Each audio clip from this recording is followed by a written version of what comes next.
morning, Francesca. I'm so grateful that you found a moment to join us today and to tell us about what's going to be happening at the festival this year. That's good. It's really good to be with you.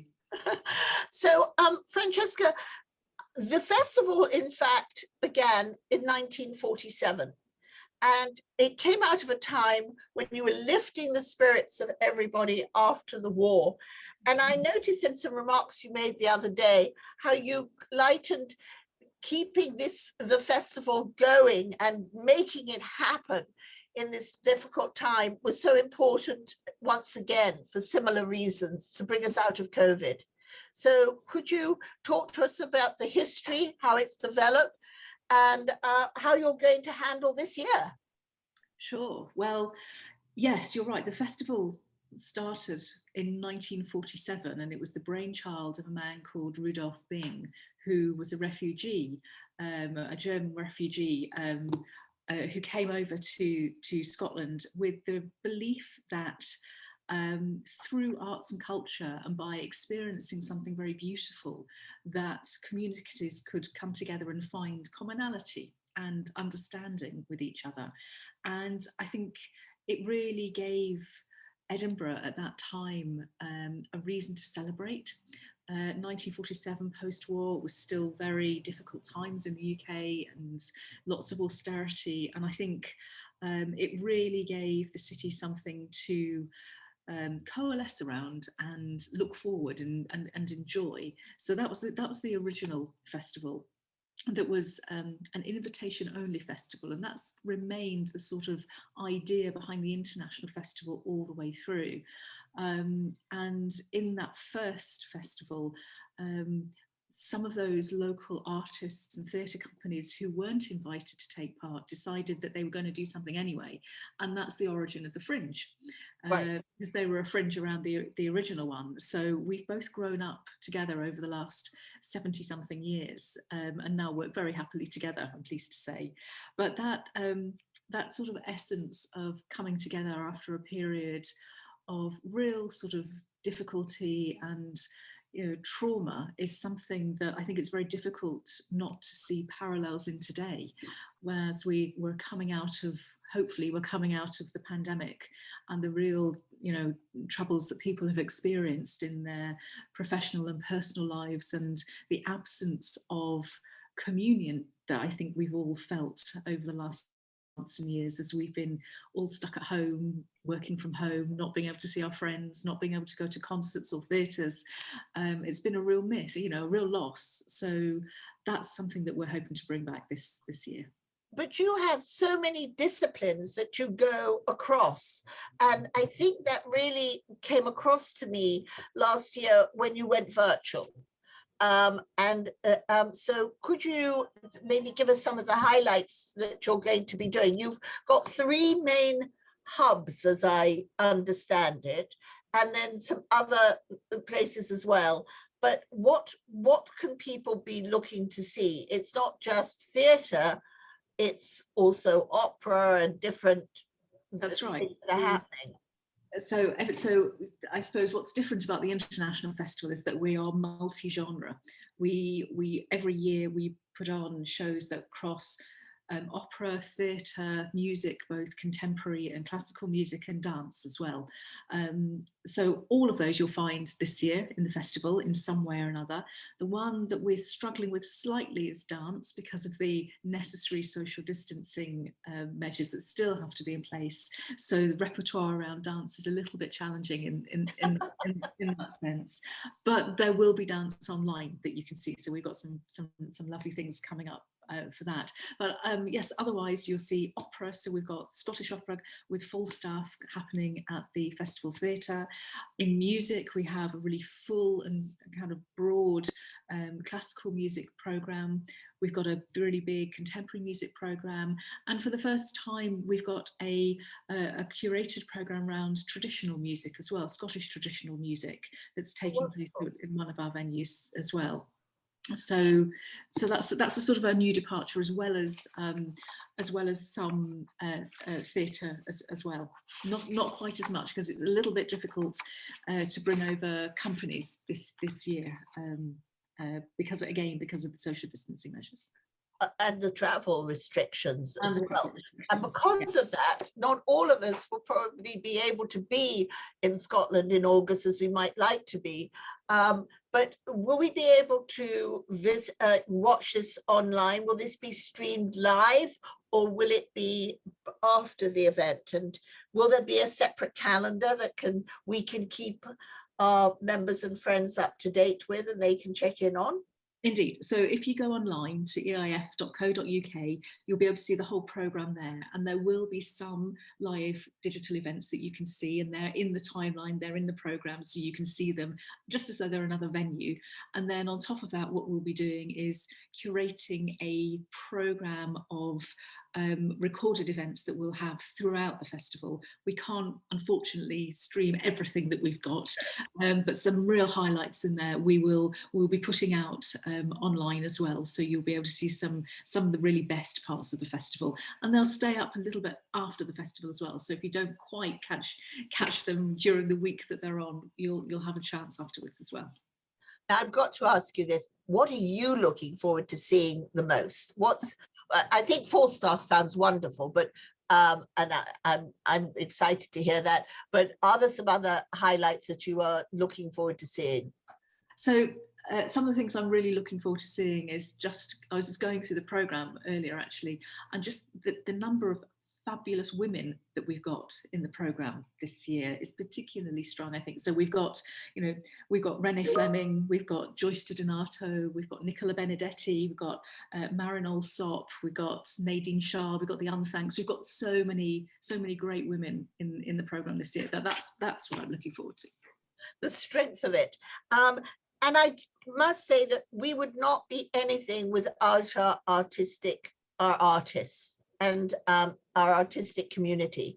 And as you said, to see our community at large coming back together will be wonderful. I've been noticing that in everything and anything we've been doing the last few weeks.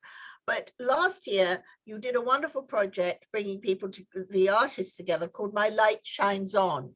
Mm-hmm. And this year, the real strength for the artists must be the fact that the festival is happening. I think that's right. I mean, we were very proud of what happened last year with My Light Shines On. We were able to, give work to over 500 artists and creative art workers as part of that. I think this year we were so determined to come back and do something live, partly because of we've all missed live performance, but also because of the role that the festival plays in the city and with Scotland. It's about providing confidence for artists and for the city and everybody that relies upon the festival to come back. So this year we've got over 1,000 artists in the programme, and so just to be able to say that we give work to that many people is just that's what makes it feel good, and that's what we're really determined to be able to do this But I think also the idea of these wonderful outdoor spaces, pavilions you're putting together, perhaps that will be a trend going forward. I mean, to be in the quad of Edinburgh University is fantastic. I mean, in that setting, I think that just adds to the whole romance of the festival too. I hope so. I mean, it'll be fascinating to see how audiences and artists react to being in those spaces, because it's very, very different. We've been in our venues, our traditional venues for many, many years, and we can't wait to go back into them. But I think it will definitely bring something different this year to the festival, and I'm looking forward to seeing it. I think one of the things we always sort of have to be slightly aware of is the weather in August in Edinburgh can be a little bit temperamental. So I think all I'd say is if you're coming, come with your raincoat as well. And your blanket. And your blanket, yes, and your blankets. So just come prepared for everything, including a possible shower. Thank you so much for finding some time to talk to us, Francesca. And if possible, we'll try to link up with you ahead of the festival to hear that last minute news. But we're really excited to be looking forward to August and to the festival. So it's the 7th to the 29th, is that right? That's right. That's right. Lovely. Yeah. So thank you. And we're going to put up some details of how everybody can check in and find out about everything. Excellent. Good. Well, I hope you managed to see some stuff you like online. Oh, well. Okay. Good. Thank you. Salt water and sandy fill my head. Darkness falls on the bridge. Treading on concrete slabs, running fingers over cracked paint on railings that divide. People within, it's a sin.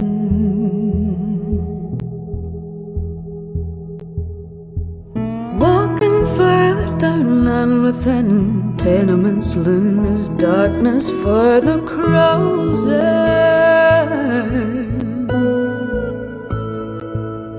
You're never alone within these streets, cackles of girls and trackies and short skirts, blue and green, they're always seen on Saturday. It's just the way it's always been.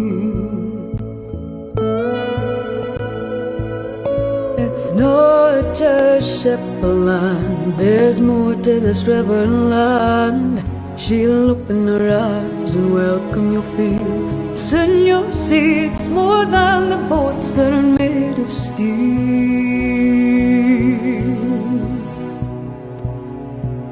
Ladies roll their trolleys down the road, messages for children's children, mince and tatties, but nothing left to say. It's always better the next day. Her running by scuffed like clerks, slamming pavements hard before it's too dark. It's not just Shepperland, there's more to this river and land. She'll open her arms and welcome you'll feel. Soon you'll see it's more than the boats that are made of steel.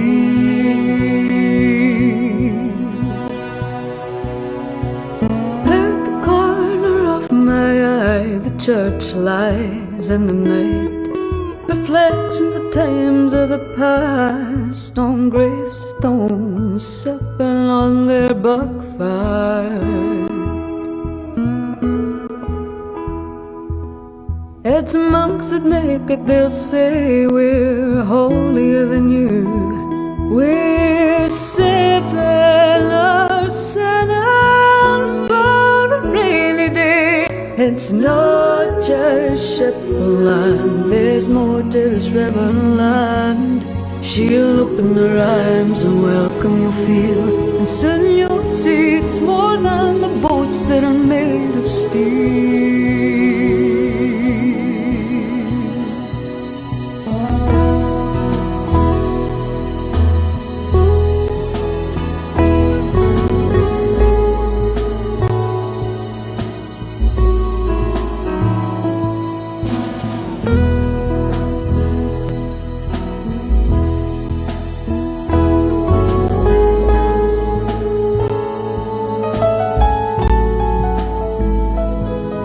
It's not just Shepperland, there's more to this river and land. She'll open her arms and welcome you'll feel. And soon you'll see it's more than the boats that are made of steel.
Good afternoon, Lindsay, and thank you so much for carving out some time to speak to us today from the Edinburgh Fringe. You are just coming up to announcing the programme. I know it's more challenging this year, but against where we were a year ago, this is fantastic. So can you bring us up to date on how we are looking for this year? But also to start off perhaps by giving us a look back to 1947 and the first days of the Fringe. Oh, good afternoon to you, and thank you for having me. A little time travel adventure, that would be a great Fringe show in and of itself.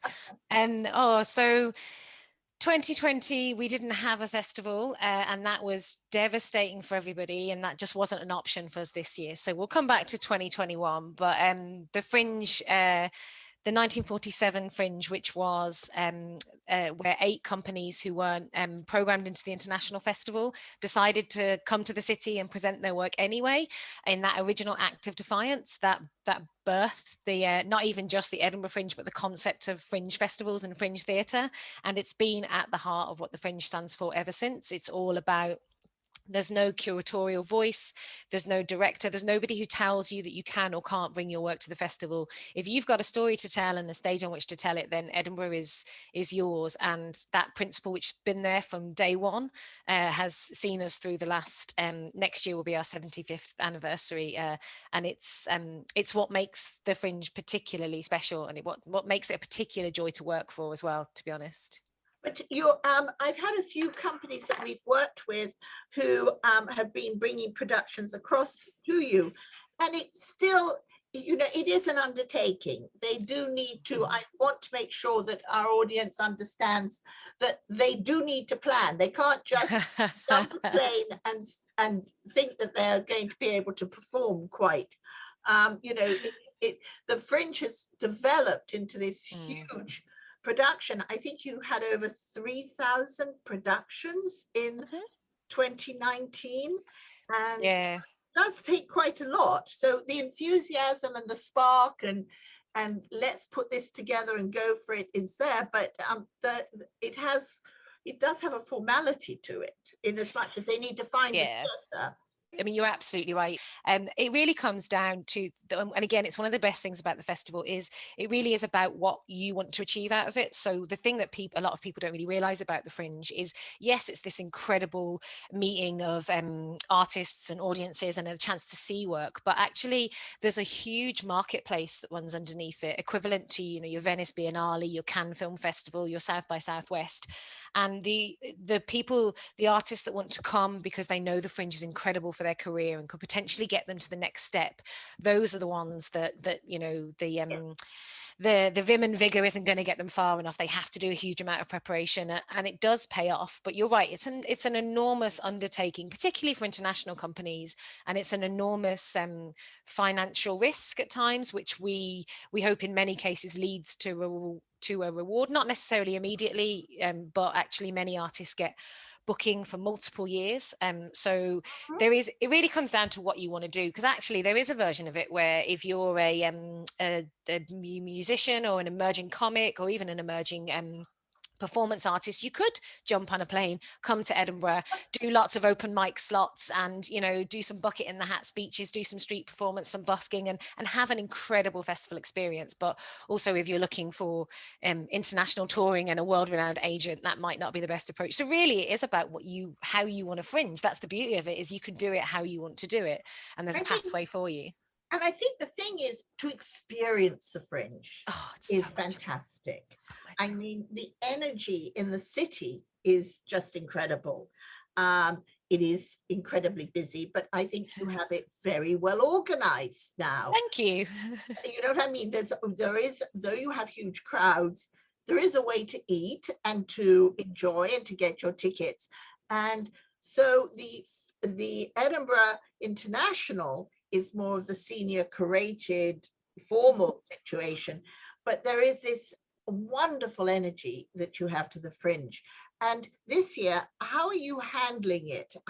We know that the program will be announced more formally at the beginning of July, in about 2 weeks' time, but what are we looking at? Oh, various different things. That also made me quite nostalgic. I miss the thrum and the feeling, and there is nothing else in the world like it. You know, I've been to South by, and I've been on 6th Street at the point where all of the conferences converge, and that feels like the nearest I ever got to it outside Edinburgh. But it's so unique, and it's partly unique because of the city, like the structure of Edinburgh that's built around the old volcano and the caves, and the fact that you go down a hill but then you come out on top of a bridge, and all of that. Like, it's so unique to the geography of the place. And 2021, we're hopeful that there'll be some live stuff. We are 2 weeks away from our first on sale. It won't be all the shows, it will just be those that are ready to go on sale. The Fringe is always in this rolling, we don't have a fixed program date and that sort of stuff, so more shows will come on as the situation in the city changes in terms of COVID regulations and distancing regulations. But there is the spirit of the Fringe will live on. We're hopeful there'll definitely be some outdoor events.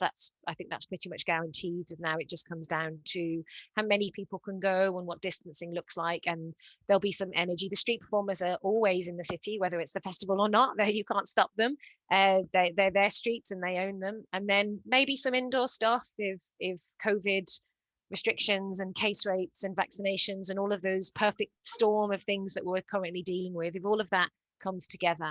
And then alongside that, we've got a lot of stuff that's moving online, which is all about giving those artists an opportunity to meet audiences, but also maintaining those really, really important international connections and maintaining those really important conversations. So the idea that you can be in the Fringe but not in Edinburgh, that's quite new to us this year, and we like that, even though we are a live event and we want people to come to the city. But I'm hoping it won't feel the same. It certainly won't.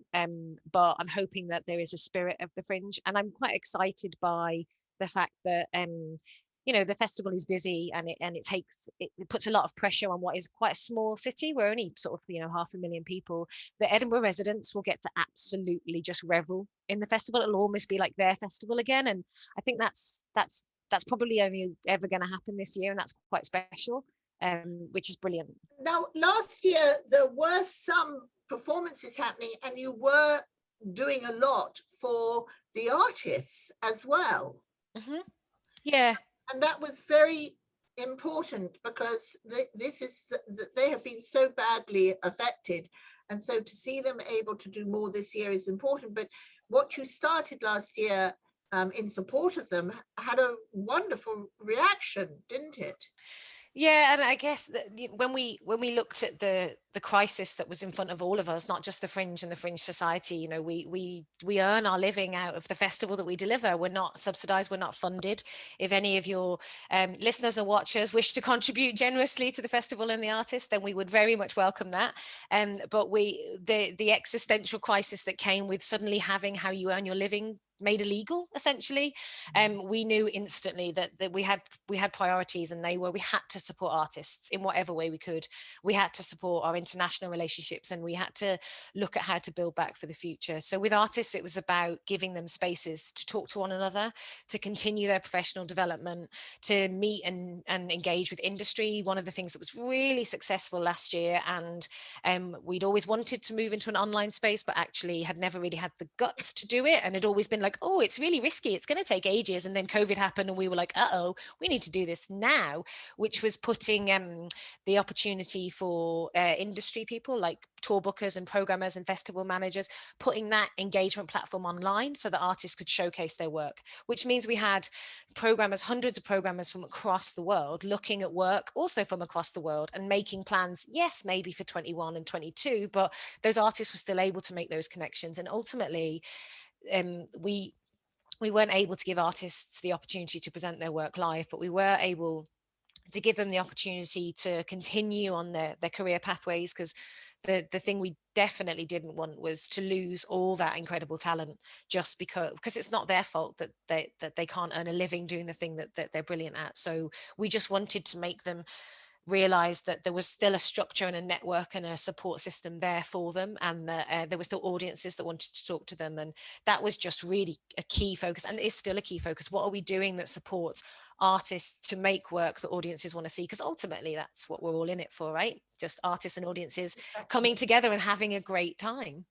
And you and it's multidisciplined disciplines. I mean, you've got wonderful comedy shows, you've got formal theatre, musicals, and so it's across everything. I was so pleased this week to receive an email from 59 East 59th Street, New York, that their East Edinburgh Festival was going virtual this year, that they have 9 plays that would normally be coming across to you, that they're going to be presenting in July. And I know that it keeps everything going because they're so keen to be back over with you. They've been coming for many years now, haven't they? Yeah, and they're a great example of the things that people don't realize are really special and really that are almost invisible to visitors of the Fringe, in that it's kind of like having a baby. It takes a village, and 59 East 59 are a community of I guess West Coast based artists that come together, and we'll come to New York and talk to artists, and the community that want to share their information, that want to help make that work happen. It's that sort of, the Fringe doesn't appear overnight, and Fringe artists don't appear overnight, and it's not just what happens in Edinburgh, it's what happens wherever you're coming from. It's about who gives you the space to rehearse, who gives you the space to test work out on new audiences, who helps you collaborate with other artists that are coming over to make things like freight and all of that sort of stuff cheaper. It's these pockets of communities. Yeah. The Fringe is just made up of these communities of people, and all feeding into one community, and it's the thing about it that keeps it quite fresh and quite relevant, and keeps it quite despite the more commercial elements of it, and there's there are lots of very, very successful and very commercial elements to the Fringe. It keeps it quite grassroots, and it keeps it embedded in artists and what artists want to do. So it's delightful to see them online, because actually we know it's not their fault they can't come here, right? It's COVID's fault, and the ability to still connect and to make that work, and for them to still be part of the Fringe in some way, it's just lovely. And the work that they do just in supporting artists to make the most of their Fringe opportunity, they're a really great example of how that Fringe community really corrals around one another to make the most of it. It's brilliant. And back the other way, that was what was confusing me for a second, is they are a great incubator for productions from Scotland coming across to New York and getting a preview, as it were, before maybe a major production. I mean, the Dundee rep has been working there. Many different companies have worked there, taking their new work that they may have previewed at the Edinburgh Fringe, and then bringing it to New York, to 59 East 59. So that shows the two-way traffic of this whole artistic moment. So what, as you get that secret view of all the planning, what are you can you give us any little hints of some of the things you're looking forward to? Not specifics, because it's literally more than my job's worth. I as a Fringe Society employee, I am impartial to the day that I die. I love them all equally. But what I am looking forward to in the digital space is the opportunity to look at how people are responding to it as a medium, rather than as just a flat screen through which to present their work. I'm really excited about things that are coming through that are made for this sort of interaction, rather than, and I think that work's very successful, and I also think that work has a future beyond us being forced into consuming everything via screen. In person, I mean, I'm looking forward to anything that involves sitting next to somebody and hearing somebody other than my husband laugh, to be perfectly honest. But I'm looking forward to the things I love most about the Fringe are those moments where, and I'm quite sort of unselective about work. I'll try and consume as much as possible, and I'll flit across genre, and I know what I like, but I also know that I'm willing to try most things. What I'm really looking forward to is that moment when you're sat in a play or a dance piece or a comedy or a music show, or even a spoken word, where you feel that everybody else around you feels the same, and there's that sort of frisson of electricity that just feels like nothing else anywhere else. And it's the same. You can get it if you go to a football match and you join in on the stands, but it is that thing about sitting there and knowing that every single person in that room is in that moment with you, and they feel exactly the same. And God, I miss that so much miss that feeling of connecting with people through what we're seeing on the stage, like to the point where I'm starting to get all poetical and teary-eyed about, like, genuinely miss those moments of connection and those moments of wonder. We saw a show a few years ago, which was a mime show, and it was a very great mime show, and he had a great soundtrack that was all choreographed, and it was he had a piece of chalk and he would draw things on the set, and there was a kid in the audience with the most infectious laugh. Like, this kid just had one of those little kid laughs that just ripples, and it was one of the most delightful 45 minutes of my life, because everyone in that room's just energy and joy levels were through the roof, because this little kid was like, ah! And honestly, it was just like, it's one of those things. The show was great and the experience was great, but actually the thing that was most memorable was just the joy that this little kid's laughter brought to everybody else in the room. And you can't get that anywhere else but the live events. And God, I really, really do miss it, actually. And that's what I'm looking forward to. I'm looking forward to those minor shared moments of that pass with people that you don't even know, that are only possible because you're sharing the experience that an artist has chosen to put forward for you. Oh, that's enough whimsy for me. I think the one thing that does seem to have come from this is that we do perhaps appreciate things more. I know that I miss so many things, and when I do experience, so we did a small event where we were allowed to have pipers, a group of 5 of them, without having any marching around and dancers, but they couldn't have it. They had to use just the boom box and not proper thing, all these things, but it was still wonderful just to have them perform. Yeah. So I have to ask you, just in closing, I do have to ask you, do people purchase a ticket in order to be able to experience the different things, or do they, how is this being done this year? And then where can we want to put up some things at the end of this so people know where to go. Absolutely. It is my favorite question. People think the Fringe might operate like Glastonbury. Like, my mum was like, how much is a ticket? The Fringe is all of the Fringe Society's job is to support artists. So we sell tickets on their behalf. So every ticket that you buy, every donation that you make, every digital event that you go to, all that money is going back to the artists. So just, we're not a festival that keeps box office revenue and that feeds our, that's all going back to the artists. So please buy many and donate generously if you are, and they're all priced individually by what the artist, and you can buy when we go on sale from the 1st of July with the first batch of shows. You can just buy them on tickets.edfringe.com. You can search through various criteria. Really encourage people, especially if you have types of artists that you like, or venues whose work you've admired in the past, to check them out on social media, sign up to their mailing list, because they're all going to be pushing their work much more in that way, because they've got no way to fly you in the street and that sort of thing. So but usually, I mean, the average ticket price is £10 in England. What's that, $18 in America? So it's a really affordable festival.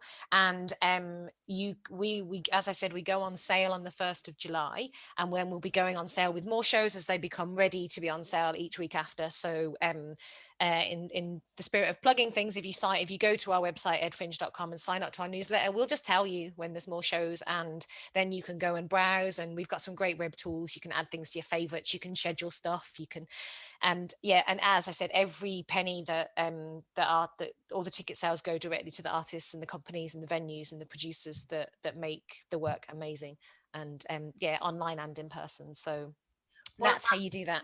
I think this is wonderful to know that you're back. Thank you for all you've been doing to make this come together. We realize that it's so much more effort than it has. We've all pivoted into these new ways. And we look forward to catching up with you again soon, perhaps just before the festival, and we will keep feeding things into our different lines of communication. We're so excited by this. It's so important. Thank you. Thank you very much. And you're all very welcome in 2022. You can come stay at my house, all of you. Be careful what you wish for. Okay, thank you so much. We'll talk to you very soon. Bye-bye. Take care. Bye.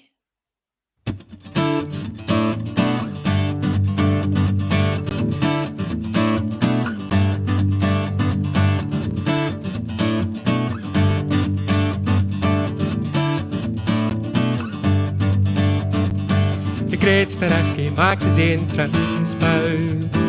Poised on the crossbeam with a plastic frame, Evelyn sees imaginary crowds gawping at his defying stunts.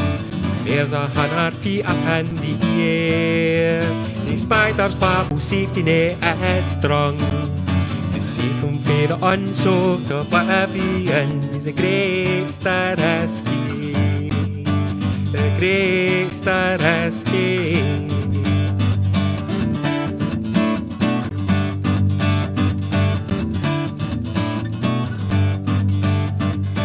The greatste rescue locks the audience.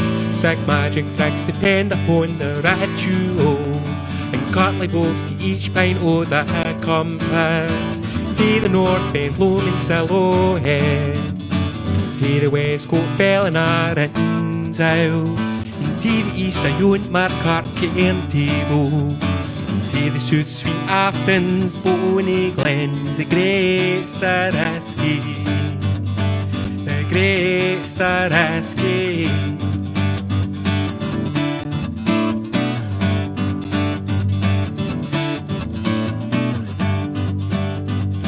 The great star rescue burrows and pirouettes, and admiring glances free a blow. Sitting gang snaps from teary heels start goudy, songs on his horns disdainful the risk, and lacks out loud in life for and joy. All the wee black specks doon on the guns. The great star rescue, the great star rescue.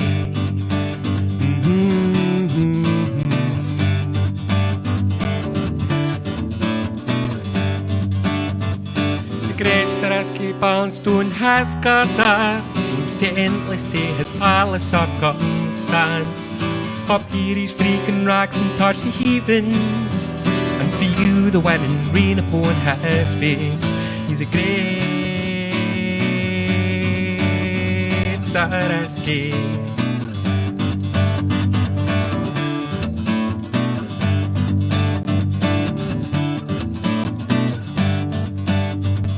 The great star rescue leaves it in the moment.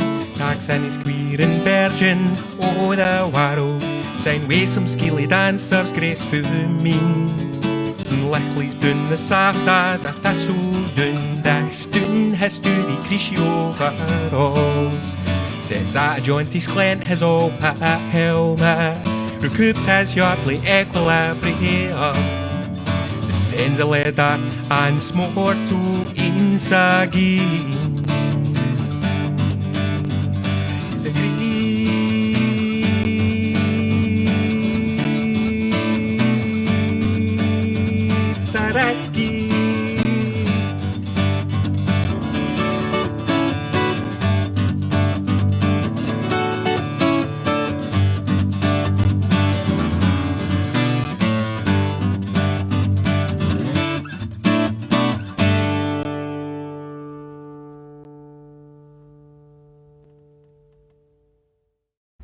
Jamie, that was a great show. I'm so glad that we've had a chance to hear from the Fringe of all that's going on. And today is the summer solstice, and so we also have a program through Sounds from Scotland, which you've just done, with Make Music New York, where we have over 12 musicians joining us to celebrate the solstice. Is that right? Absolutely, it was a fantastic celebration, and we had so many brilliant music performances, music videos, and some lovely greetings as well from musicians that have worked with the ASF over the years, as well as some who have performed in New York and some who feature on our Sounds from Scotland album. And I loved your interview with James Burke, the executive director. It was brilliant. Well, I'm very, very fond of Make Music New York. I serve on the board with them, and this year today and yesterday there are over 1,000 musicians taking part in Make Music New York, which is all free community concerts and music, which in this time of, coming through this pandemic is just wonderful. And so next year, I hope you're going to be up here in New York and we can be celebrating with the Scottish American musicians here and back in Scotland, and really making a good tribute to Scotland. Oh, that would be incredible. It would be so good to get everyone together again. It would be wonderful. I've missed it so much, but it was a great celebration and great to be part of Make Music New York. Well, it's 13 years and it's just going from strength to strength. But then today, in the same vein of celebration, we were able to speak to the Edinburgh International Festival as well as the Edinburgh Fringe, and to really hear what is the difference between the two. It was wonderful to properly understand that the Edinburgh International is the curated by invitation performances, and then the Fringe, which grew at the same time simultaneously, is people who want to go and perform and find a venue and do something, a great way of expressing themselves. And it will be a little bit different this year because of everything. But when you've been reviewing everything, what to you is standing out? I mean, you performed in Scotland, you're a musician with albums and everything else out, and your community must be talking about it. What are you hearing on the ground?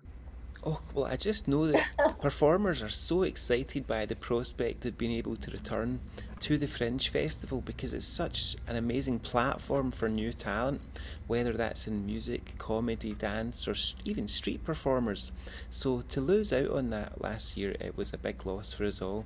But the community is so excited, and I'm personally very excited about the programme for the Edinburgh International Festival as well. It's just world class. Nicola Benedetti is one of my favourites, and I know yours as well. Yes. And coming back to where we are right now as well, because that's August, so that's looking forward, and we'll be reporting on more as we hear more. But this upcoming weekend, we're really excited to be a part of the Round Hill Highland Games, which will be taking place in Lime Rock, Connecticut. So many are cancelled or delayed, or just really will not yet be happening till next year. So we're really looking forward to seeing people and being able. So if you're in Connecticut and you're coming across to Lime Rock, which is a great racetrack up there, we're going to have a tent, and we'd love to say hello. So, and we'll report more on that in a couple of weeks. That'll be great. I'm sure it'll be an excellent experience at Round Hill. It's a fantastic games, and I know that our colleague Ken's very much looking forward to it as well. Well, Ken Donnelly, our chairman, is leading a kilted bike circling of the stadium. I'm not exactly sure what's going on, but they've done it for a few years, and I think they do it in aid of autism and a charity up there. So that'd be great as well. So catch up with you in a little while, and to everybody, stay safe, stay well, and thank you for listening. Thank you so much. A pleasure to see you, Camilla. Thank you. Thank you.